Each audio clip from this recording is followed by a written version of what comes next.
The need of the hour is change, and it requires a behavioral transformation at this point of time.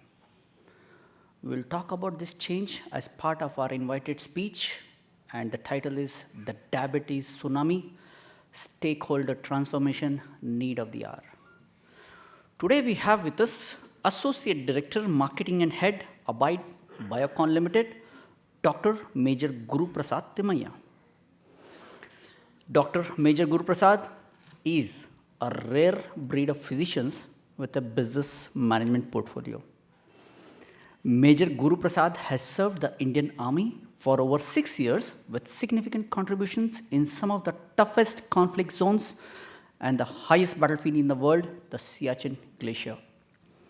He specialized in high altitude medicine and has completed his executive MBA from IIM Indore. So now I get that, why the rare breed of individual, doctor and an MBA. He has worked with organizations like Saskin, ETI Clinical, Indigene Life Systems, and Time Medical Systems, and he has a diverse expertise as a serial entrepreneur in designing HR policy, corporate healthcare, and in clinical research, as well as in providing medical marketing solutions for pharmaceutical medical equipment companies in the emerging markets. Ladies and gentlemen, please put your hands together and welcome Dr. Major Guruprasad. In fact, after the preceding session, I'm very nervously delighted. It's an immense honor, a pleasure to be amongst such an august audience. And a big salute to Pavitra, if she's somewhere here. What amazing work, right? So, I would first thank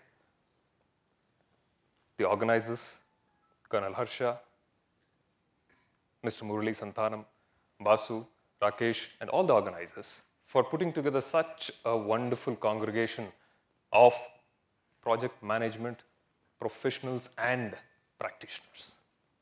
Very profound words.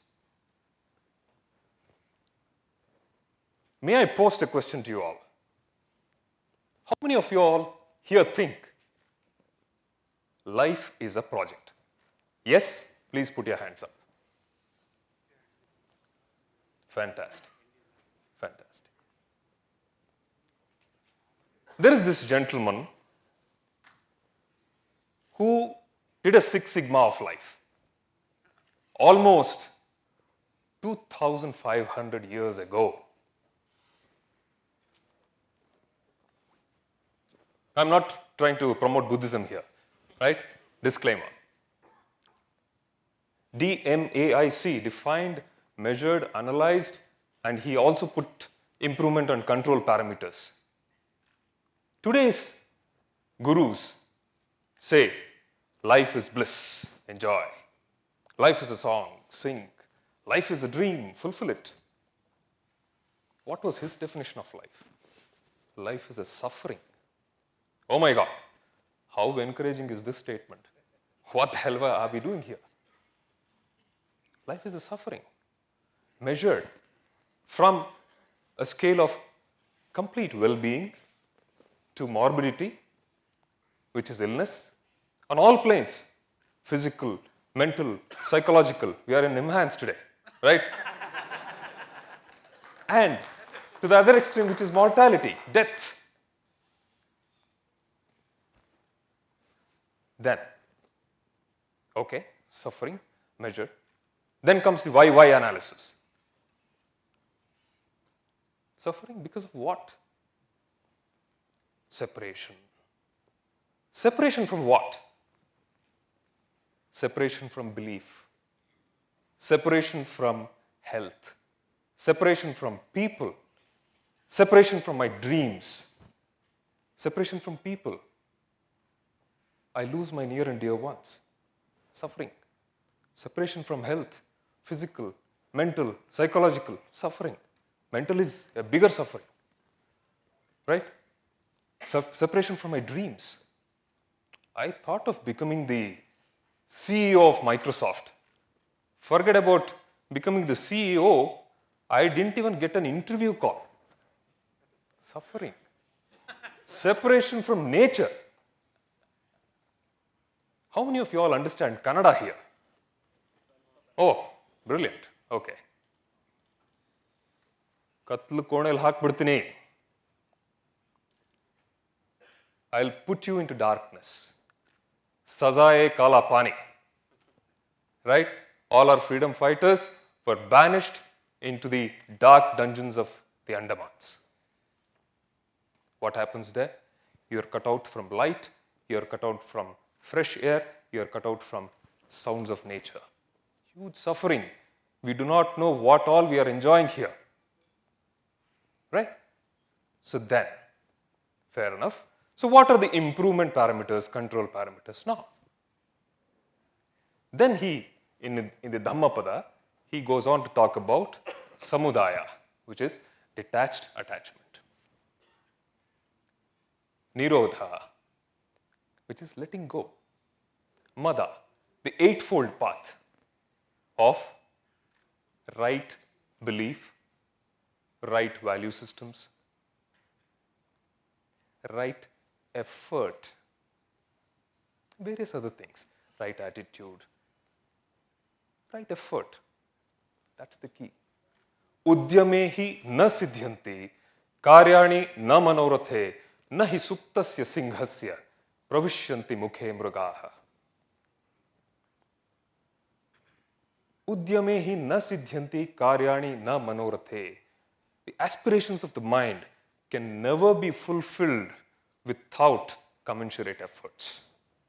Udyama, profession, practice. Nahi suptasya singhasya. Singham, the king of the jungle, the most powerful creature in the jungle. Pravishyanti mukhe mrugaha. Just because he is the king of the jungle, he cannot sit twiddling his thumbs and expect animals to walk into his mouth.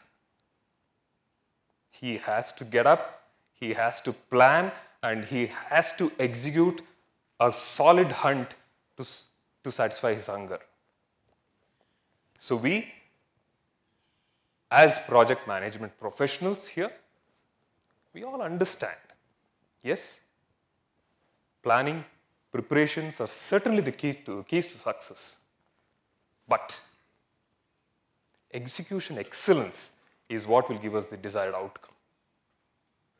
Right? So, coming back to Buddha's definition of life. Life is a suffering, suffering because of separation, separation from health. One of the biggest contributors today is diabetes. Just check this out. Check out this landscape here. Sorry, I don't think this is working. Right from North America to the Western Pacific, we have 387 million people living with diabetes. 46.3% undiagnosed. So you can straight away add that number here. Which means 1 out of every 12 people living here are living with diabetes. 77% of these people live in low and middle income countries. 1 in every 2 people with diabetes don't even know that they have it. From an economic burden standpoint, out of every $9 spent, $1 is being spent only on diabetes. And this data is fresh out of the oven, ladies and gentlemen. 14th of November every year we celebrate the World Diabetes Day, and there is an organization called the IDF, International Diabetes Federation, which gives a situation report of what is happening with diabetes. This is the latest. $612 billion has already been spent on diabetes. 2014 is yet to be over. We still have a good 1.5 months to go. We are going to add another 205 million in the next 20 years. We'll do this very fast. That I am very sure. Next 20 years. From a time dimension standpoint, every 7 seconds, there is one person who is dying because of diabetes. I distinctly remember when we embarked on this project 2 years ago, I was saying one person dies of diabetes every 12 seconds. We are already 7 seconds now. 4.9 million deaths have already occurred in 2014. Now, do you all agree this is a tsunami that's waiting to hit us, or probably it has already hit us? So, it's just a matter of time. We don't have an option now. There's no scope for us to avoid. It's time to act. Let's get a quick understanding of the very basics of diabetes. So what is diabetes? Diabetes is a disorder characterized by increased blood sugars, right? Because of a lack of a hormone called insulin or inefficient use of this hormone called insulin. So what's the big deal? So insulin is being produced by the pancreas. So the pancreas has gone on strike.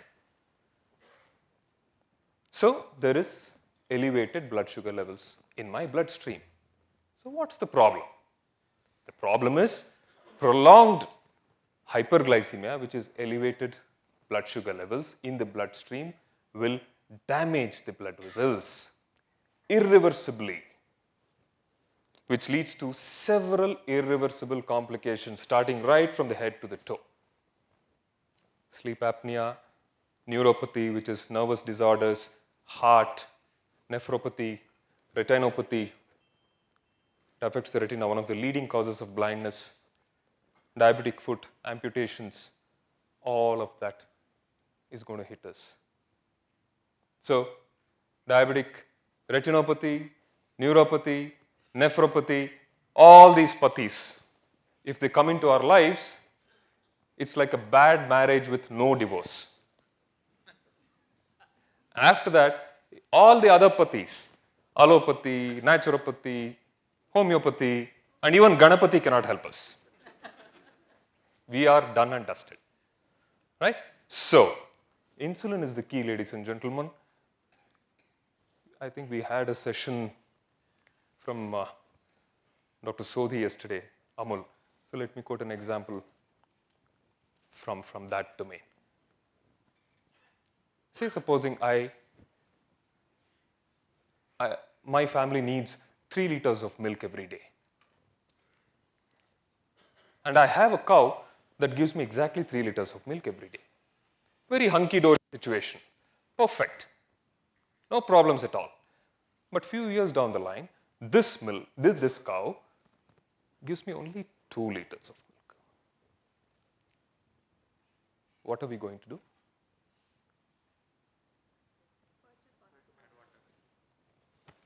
Exactly. I'll just walk across the road, go to a nearest Nandini booth, pick up 1 more liter, because my nutritional requirements of my family need to be met. Similar, if my body is not producing enough insulins, just take it from outside. It's as simple as that. Why are we running away from it? So the message here is, when your doctor prescribes insulins, welcome it. He is doing a lot of good for you. Please do not avoid the fear of prick, etc. No, there is a lot of work that is happening here, right? So that's the message here. Let's not talk about this. Look at this. This was, again, this was published in the Times of India on the 12th of November. It's a report on insulin sensitivity and control study. This was done on about 8,500 patients. And look at, this actually brought to the fore the levels of ignorance that we all have about diabetes. 47% were unaware that diabetes can actually lead to heart disease. 35% couldn't believe the condition affects the eye. 1 in 3 think diabetes is a disease of the old. Very old school of thought.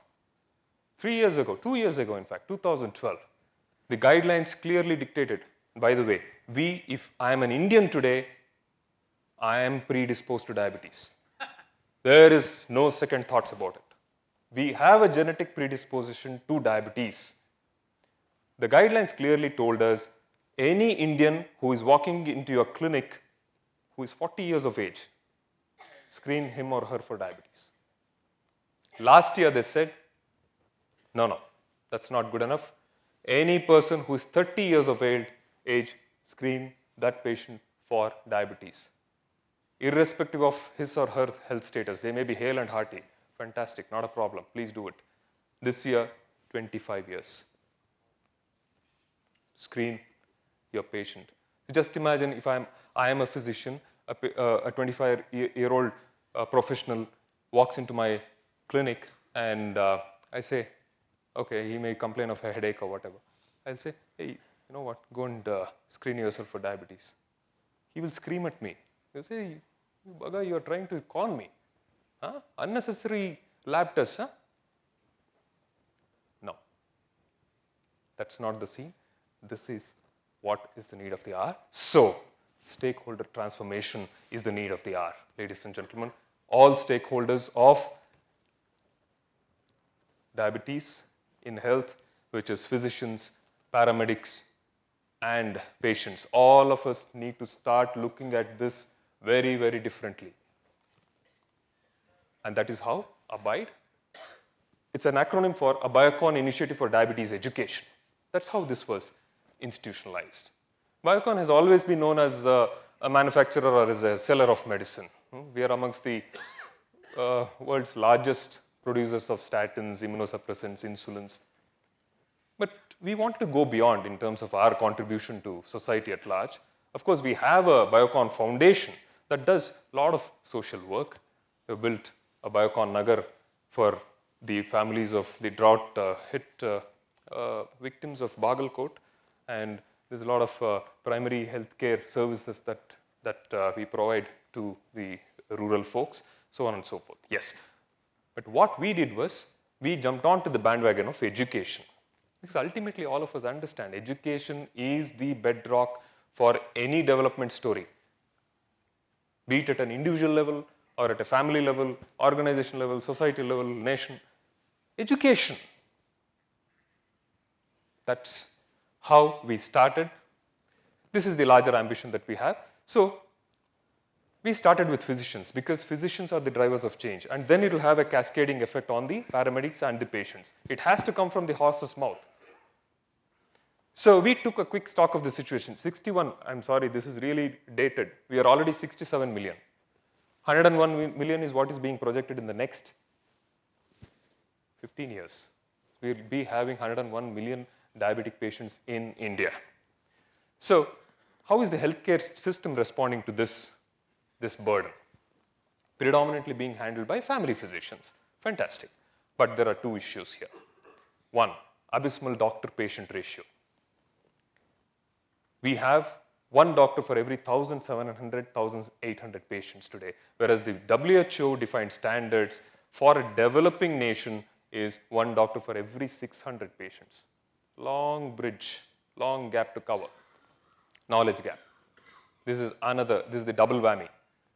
Even we physicians underplay diabetes. Acha, some doctor has already prescribed insulins. The patient is scared. Arey, insulin has to come only in the end. When everything else fails, then comes insulins. So I prefer to consult another physician. He walks into me. I'll say, nothing to worry, boss. It's just borderline, don't worry. We'll sort it out. Knowledge gap. Empower clinicians with the right tools and techniques, with a quality-based model of education and instructional design based on Indian realities. Indian realities are very different. Guidelines keep coming, right? Some 6 gentlemen will sit somewhere in Berlin or Dublin and think of some guidelines, and they'll bring guidelines. But is it applicable to the Indian situation? The Indian realities are very different. My lifestyle is different. My thought process is different. My diet is different. Just imagine a farmer walks into my clinic and I tell him, hey, from tomorrow you're going to stop eating rice and you will only eat muesli for your breakfast. Muesli, my goodness, he wouldn't even imagine what a muesli is. He may probably nod his head. He'll go back and he'll start belting rice. Arey, I'm a rice eater, boss. That is where we need a transformation in behavior of all stakeholders, right? So we have this vision of making affordable, innovative, and appropriate therapy accessible to people with diabetes. Mission, we set out on this mission of building a strong foundation for diabetes treatment in India through excellent educational initiatives. How do we do it? With the help of the best-in-class national as well as international faculty. Objective is straightforward. We are straight shooters. Empower clinicians, tell them what is right, what is wrong, and how to go about it. Abide is very special that ways. See, when it comes to physics, what we do is, we are only focused on pure, unbiased education. We don't even talk our own brands. You can come back.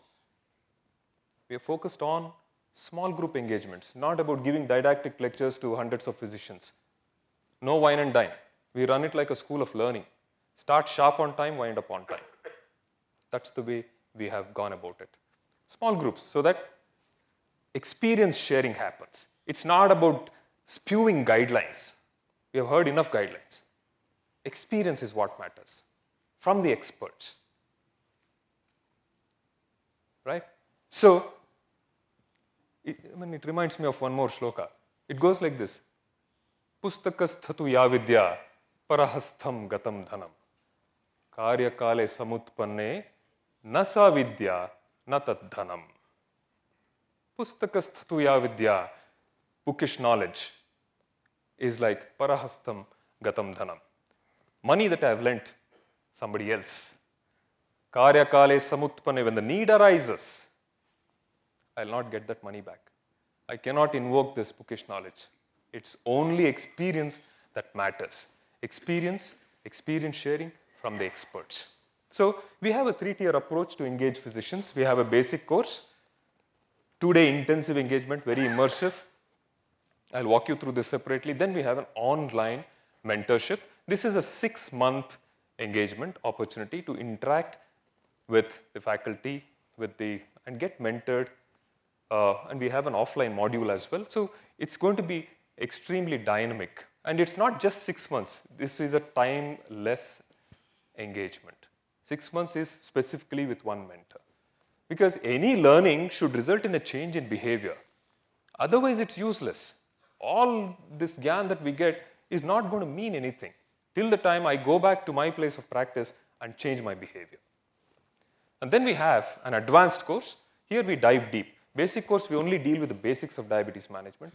Then we scale them up to the mentorship, and then we have the advanced course. See, there are very specialized situations we come across in managing diabetes. A pregnant woman walks in and she's diagnosed to be diabetic. There are 2 lives at stake. What do I do? Somebody who is renally compromised, who is going through a dialysis, how do I manage his or her blood sugars? Right? Inpatient management, somebody who's admitted in ICU, the parameters, the therapy is very different. So all these special situations are dealt in emergencies. What do we do? Somebody is already diabetic. I can't keep pumping in with all drugs that I do with a normal human being. Parameters are different. Right? We deal with those aspects in the advanced course. So, ladies and gentlemen, the theme for this year, transformation. All of us project managers, our job is done only when we deliver outcome. Even in the army, it was very clear. The goal was very clear. The outcome was also very clear. 3 Ds: defeat, destroy, decimate the enemy. Defeat the enemy, destroy the enemy, and decimate the enemy till the time there is a point of no return. Very straightforward. We are all trained only for that. Whether it is at minus 55 degrees centigrade in the glacier or plus 50 degrees centigrade in Rajasthan, get up early in the morning, 4:30, and start running. Training, hardcore training. I would never wake up before 7:30 in my life at all. This is the transformation that this organization brought into me. My current project starts with knowledge sharing, experience sharing. But I would have delivered an outcome only when I see a behavioral activation, a behavioral transformation, and then which should lead to wellness, right? So that's the importance of transformation and habits. Habits, we make habits, and then the habits make us. And habits are the behavioral autopilots. They are the things that drive us towards the behavioral change. So we have to get things, build it into our routine. That is the key. So there is one new way of approaching behavior. I got to learn about this from a very dear friend of mine. His name is Mr. Punacha Machaya. He is the founder and CEO of a very interesting company called Above. A bunch of versatile entrepreneurs. They do very interesting stuff. It's based out of Indranagar. Right? And he worked closely with Professor Fogg, B.J. Fogg. He is from the Stanford University, and he has established a persuasive technology lab just to work on this concept. So he has really simplified things. Project managers, we need to understand our mantra is to simplify, break it down. Right? So yes, behavior is a function of these three factors: motivation, ability, and trigger. Let's look at this. Motivation, low motivation, high motivation. Ability, it's very hard to do here, very easy to do there. Okay? Give me an example. I am a 120 kilo person, obese, and I want to lose weight. I'm very, very motivated, and I'm fairly well to do as well. Okay? So one fine day, I see a flyer in the newspaper which says there is a state-of-the-art gym that's going to open within the next 2 days right across the place where I live. And the enrollment fee is about 10,000 rupees. Again, hunky-dory situation. I'm already motivated to lose weight. I have the ability to pay 10,000 rupees. State-of-the-art gym which gives you guaranteed results. He says, I have a personal trainer who will ensure that you will lose weight. Matter ends. That trigger, that flyer that came in, it is certainly going to succeed. Imagine another situation. Within the same example, I'm highly motivated. I want to lose weight. Right? But I don't have the money. 10,000 rupees one shot I cannot pay. The same trigger, I see the flyer, I'll flick it out of the window. Not going to work. What do? Say, if the same gym guys come to me and say, sir, let's do one thing. You pay me just 1,000 rupees. Use this gym for 3 months. And then you can pay the rest over 3 quarters. So what did I do? I increased the ability of this person. Now the same trigger is going to work. Very simple. So that's how. So motivation. So again, only 3 elements for motivation. Sensation, anticipation, social cohesion. Sensation, pleasure, pain, only 2. Very instantaneous results, very primitive also. I tell my child, if you don't finish your food today, I'll take you to the doctor and he will give you one chuchi. Right? You'll get a prick. Pain. Result. Pleasure. You finish your homework now, I'll take you out for an ice cream. Sensation. Anticipation. Anticipation is always about outcomes. Hope, fear. Outcome can be good or bad. Hope is one of the most empowering motivators. All our spiritual gurus, whether genuine ones or fake ones, however you may want to classify, they all work on hope. We saw this whole story unfolding just two days ago. Last 12 days, this whole drama has been happening, right? Women and kids being fielded as the first line of defense. Lakhs and lakhs of devotees. Oh my goodness, is that not mesmerizing? Unbelievable stuff. Hope playing there. Social cohesion. Again, rejection, acceptance, only 2. Let me quote an extreme example. We will, with all due respects to senior citizens, I'm sure we would have seen some people with very fixed ideas. वो बोलेंगे, साला कुछ भी हो जाए, मैं कभी भी अस्पताल नहीं जाऊँगा. I'll never even get into a hospital. I'll die here. I'll never go to a hospital. What do I do with such people? Okay, I can try all this, or I can also try one more thing. He's already in a vegetative state. I can only state, boss, you either allow us to take you to the hospital, you get well, and you come back to live with us happily, or you get into an old age home. You cannot live with us. Social rejection. Only 3 core motivators. Coming to ability, 6 factors: time, money, physical effort, brain cycles, social deviance, non-routine. Every individual here has a different ability factor, right? Some people have more time, some people have more money, some people can do more physical effort, some people can brain cycles, thinking ability. Some people have more time, less money. Some people have less time, more money. I'll hire a governess to take care of my child. I'll hire a maid to do all the household chores. I pay them the money and I trade it off with time and physical effort. At least I am not losing time. I don't have to do the physical labor. Pay money. So it's always an interplay of these factors, right? And they are like links in a chain. One link breaks, the chain collapses. Ability, simple. Triggers, only 3. Same example. I'm already motivated. All I need is one trigger that will act as a facilitator. That flyer acted as or that EMI option acted as a facilitator. It just increased my ability to pay, and the trigger works. Signal. I'm already motivated. I have the ability to pay. All I needed was that simple message which said, there is a gym opening right across the road, boss. Go and take care of your life. Lose your weight. Done. Spark. When I'm not motivated at all, but I am well-to-do, I have the ability. What do I do?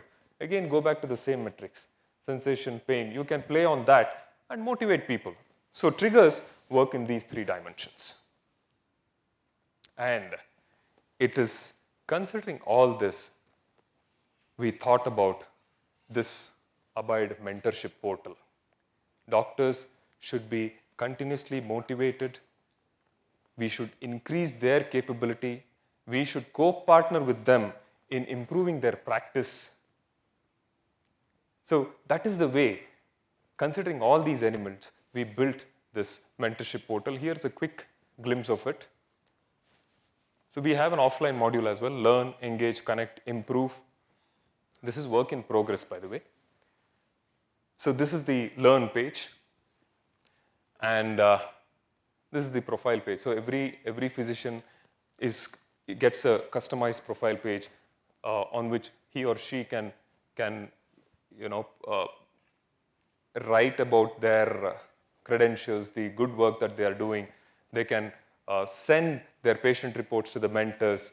They can do peer-to-peer discussions, interactions, and we'll be giving them constant triggers, giving them continuous assignments just to show that over a period of time, their practice should improve, which should ultimately lead to a good quality of life and better patient care. So, because ultimately any change takes time, and this kind of a change, and that's the buzzword here.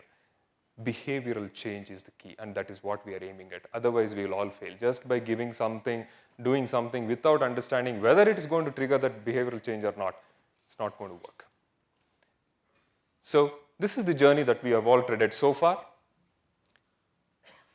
Across the country, 42 batches of the basic course, 24 of them have been basic courses, 18 advanced courses, 28 cities. We have empowered about 1,400 physicians. As I said, small group engagements, experience sharing, completely unbiased. So, we have just started. It's XYZ categorization of cities: metro, non-metro, tier 3 cities. Just a quick glimpse of how it goes. Yeah, if you see, it's all across the table kind of interactions happening. So that is where it's all very hands-on. It's not didactic lectures. So, yes, educate, enable, and empower. Project managers, It's all about delivering outcome. Planning, preparation, fine. And the outcome has to be a change in behavior, irrespective of whatever project we undertake. Please think behavior. This is my humble submission. Even a big project like a metro rail will fail to attract public if we do not solve the last mile connectivity. We have to in my case, I have to handhold my patients and walk them across. Till the time I don't do it, my project is not completed. So whenever we are thinking projects, think behavior. Plan the work, work the plan. Thank you very much. I'm done.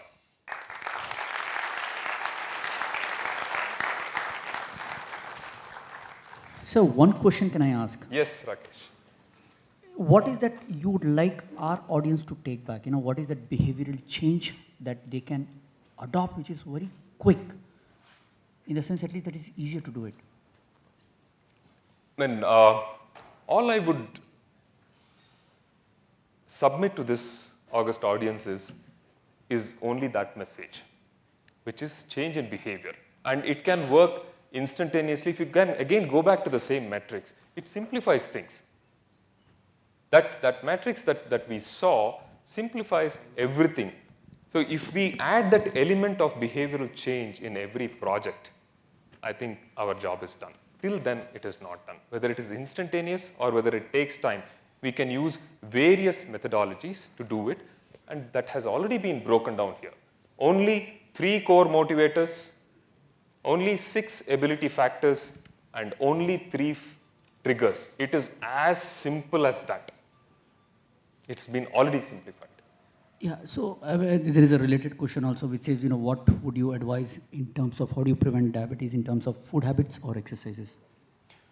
That's a given. Again, lifestyle modification is the key. Food habits have to be customized. Every person is different. I cannot advise a muesli to a person who is going to vomit at the sight of a muesli. No point. So there is a lot of great work that's happening in terms of dietary modifications for diabetic patients, dietary modifications for hypertensive patients, so dietary modifications for somebody who is renally compromised. There's a lot of work that's happening. So it's difficult for me to get all of that together on this forum. It will take time, but yes, there is a lot of work, customization, every patient, depending on how, we have all inculcated certain habits into our lives. It's difficult to change that. If I'm a rice eater, I'm a rice eater. So how do I modify that is the key. Portion, timing, what do I add, what do I delete? So that's the way we customize things. Just one last question that is from my end only. Sure. Would walking help? 100%. Any physical activity will help, but yes, please understand, there is another thing.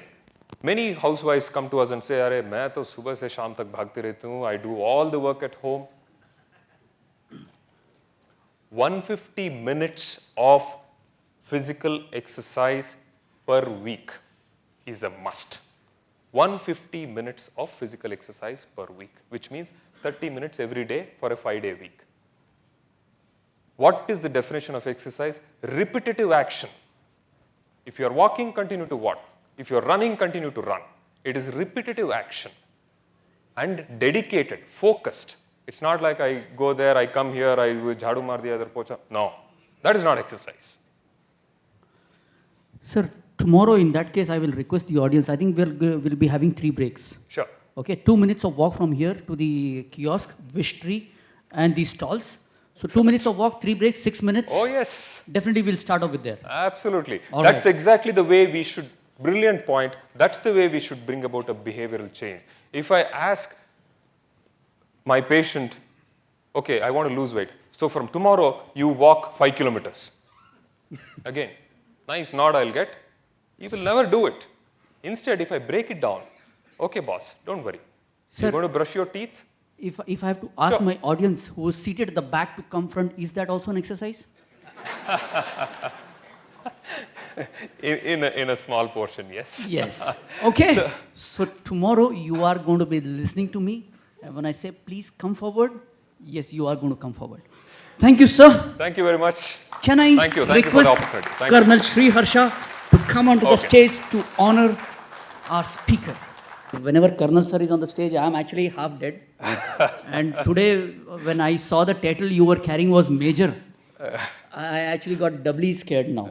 Major is lesser than a colonel. Colonel, Major, मैं सोच रहा था मैं यहाँ बेचारा जवान. Gabru Jawan. Good. Thank you. Thanks a lot for the opportunity. Thank you so much. Thank you, ladies and gentlemen. Thank you. Keep clapping, and clapping is also a part of the exercise. Is that correct, sir? Absolutely. There. See, it's a beautiful day then, in fact. Thank you, sir.